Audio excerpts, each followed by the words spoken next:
Well, I'm joined by Farnborough manager Spencer Day. Spencer, a good workout, I think it's fair to say, in pretty horrendous conditions. Yeah, I think it's very similar to Saturday. Again, I don't really know how we've lost the game, not that it's important at this stage, and I think we'll look back and primarily it was about getting minutes under the belt, looking at a lot of different players. And at the moment, we're not having any luck, which I'd rather having bad luck at this stage of the season. We've missed 3 one-on-ones, we've scored an own goal.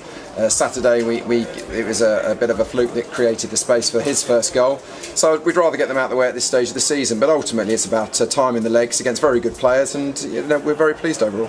You've given yourself 2 tough starts in the first 2 pre-season games. Was that very much the plan, to sort of get things up and running very quickly? Not really, no. At this, you take the prestigious friendlies when you're offered them, and you fit in amongst those clubs. So no, it wasn't really the choice, but it's worked out very well. We've done very well in both games. I think in both games we've deserved not to get beat. It doesn't matter. No one will bother later on, and I'd rather we're learning our faults now. And we've seen there today that finishing was very poor. We've had so many chances to get something out of the game, and we've gifted them the winner. But it doesn't matter. It's about getting legs on the park, and overall we've got to be very pleased, as you said, in very heavy conditions, in pouring rain. It's a very good fitness workout, which is at this stage of the season what we're looking for. In terms of players, you seem to have been able to keep a good nucleus of last season's team. Yes, I mean the spirit we had at the club for the last 6 months was outstanding, and it was probably the biggest reason we stayed up.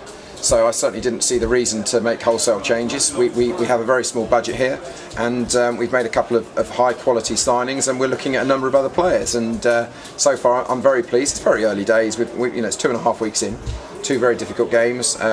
5 sessions behind us, and we've got to build up, but we've still got another month to go, so it's very early, and as much as we've done a lot of our business already, there's still opportunities for people to get into the team and the squad. You mentioned too, because you're obviously referring to Dave Tarpey and Alan Inns, 2 very good performers at this level.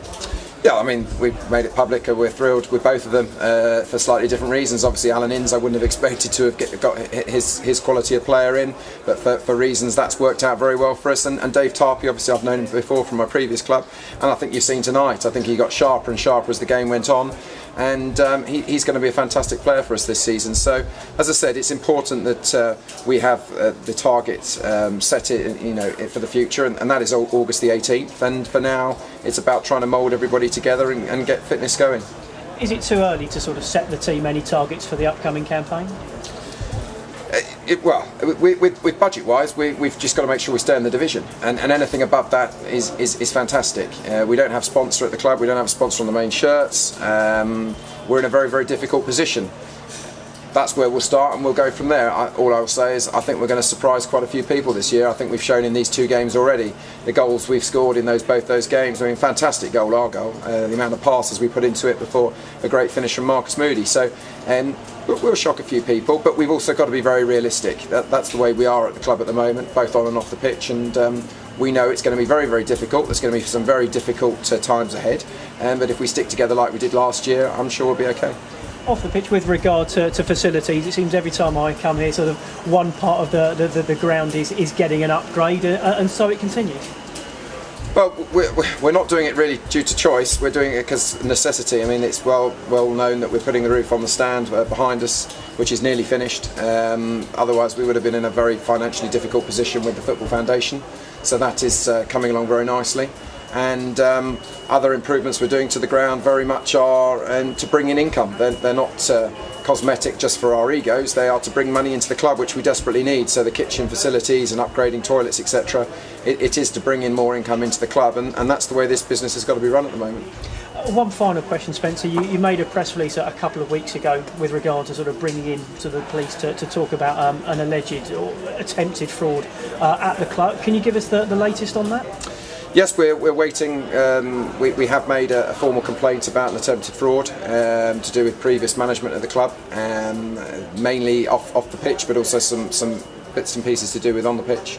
Quite simply, we've done a lot of good work, we feel, off the pitch in the first 6 months, mainly by the Steve Dooleys and the Brian Bergers of the world, and quite simply, we're not going to be derailed by people trying it on. Quite simple.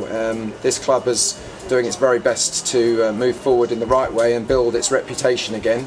on and off the pitch, and it was the right thing to do, and we're waiting for progress on that. Okay, thanks, Spencer. Appreciate your time. No worries. Cheers.